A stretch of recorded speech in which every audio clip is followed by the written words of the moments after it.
What is going on, everybody? I am back today with another horror movie review for you. And the horror movie I chose to watch today was for a very specific reason. I wanted to watch something I'd never seen before. And I saw that this film was directed by Adam Robitel, who directed a film I talked about a little while ago called The Taking of Deborah Logan, which was a found footage film that I really liked a lot. I did a full review on it. I'll make sure there's a link at the end of the video so that you can get a chance to check it out. This movie also stars Taylor Russell, who was in Bones and All, the Luca Guadagnino film that I absolutely adored. And I had heard mixed reviews about this movie when it came out, but the premise of it interested me enough that I wanted to check it out. And the movie I'm going to be discussing today is Escape Room.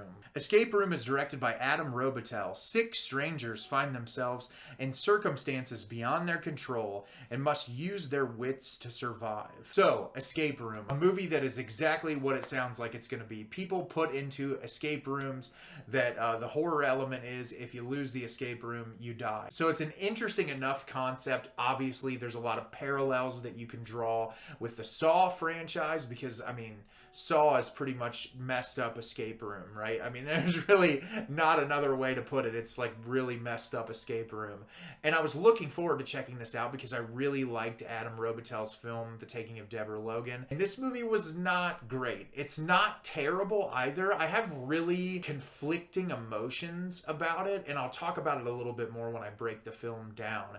So at the beginning of the movie, we're introduced to the 6 strangers that were talked about. They all come from different backgrounds. Some of them get a little bit more time in the spotlight than others, including Taylor Russell's character, who she's kind of isolated at college. She doesn't have a family, so she's staying at home for a break. We have the character of Ben, played by Logan Miller, who's this kind of down on his luck kid that's working at a grocery store. He can't really put together his bills to move out of his mom's house. We have Jason, played by Ellis, who's like this really successful businessman who's making a ton of money. And those are the 3 main characters that we're introduced to, and they all get these puzzle boxes sent to their houses, and they all 3 solve the puzzle boxes, end up showing up at this location that's put on a business card inside of the puzzle box. When they get there, they meet 3 other people in the waiting room. While they're in the waiting room to get told exactly what they're going to do, the door of the waiting room closes. All the walls turn into what look like heating elements,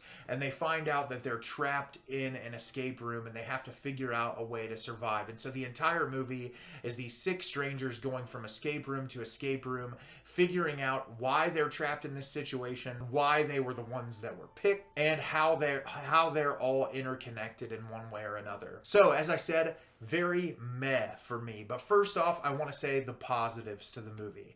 The positive of the movie is the creativity in the actual rooms themselves is fantastic. I really loved the presentation of these rooms. I love how different each one is, and it really feels like a messed up version of an escape room. I really love the attention to detail in all the scenes. I felt like they did a nice job building up tension for the characters in those moments, and really created different challenges for them to try to survive, similar to the Saw franchise, but obviously it's toned down. It's only PG-13, so it's not like the movie's getting very violent or over the top in any way, shape, or form. But I really like that element about it. It kept me engaged enough to where I know there's a sequel to this movie, and I was like, yeah, even though I'm not loving this, I like it enough that I would watch a sequel just to see if they improve on any of the things that they struggle with in this movie.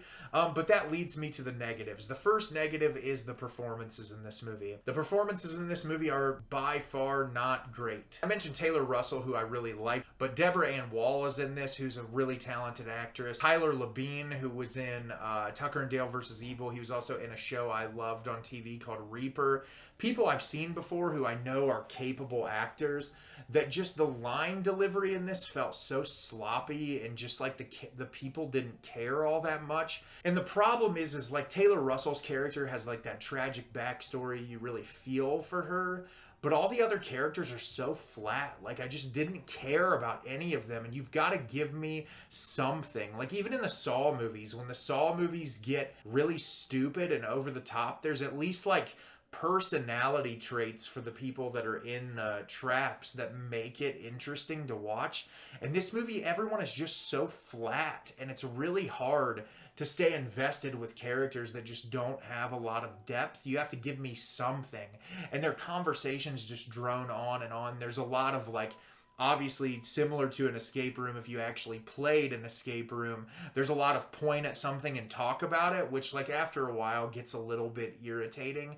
I get that that's like what you have to do, but I feel like there's got to be another way to approach it, whether through like interesting cinematography for like reveals of how to find clues for specific scenes.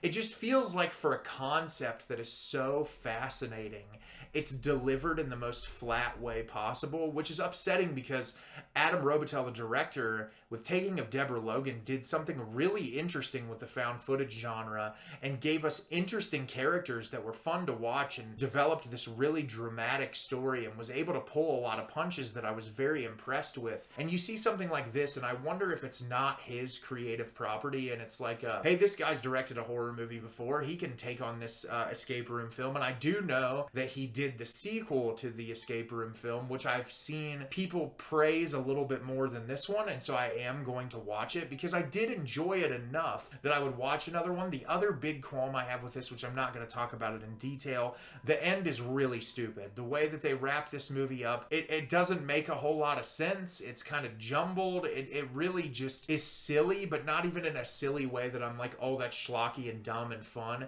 It's kind of silly in a way that's like, wow, like who thought of this? This is really like lowest common denominator, the stupidest thing that you could ever imagine. And I don't know, I just left feeling disappointed because I felt like the first like 30 minutes of the movie were really well done, and the tail end like 45 to 50 minutes were not nearly as satisfying as the build up to the film. And I don't regret watching this. I'm glad that I finally checked it out, but it's not anything super spectacular. It's not a movie I see myself revisiting sometime in the near future, but I will watch the sequel and see if it's any better. And I think that it's fun enough that I'm okay with a sequel. I think it's an interesting enough concept to see if you can grow on it. And yeah, it's not the worst thing that you could watch around this time of year, but it's also not the best. So have you seen Escape Room? Did you love it? Did you hate it? Leave me a comment down below and let me know what you thought. I thought this movie was meh. I like some of the things about it, but overall, it didn't work for me. As always, if you can like the video and subscribe to the channel, helps me out a lot and lets me know the type of content you're looking for. I'm always putting out new material and look forward to getting more out for you in the near future. And as always, everyone, thank you so much for watching and have a great rest of your day.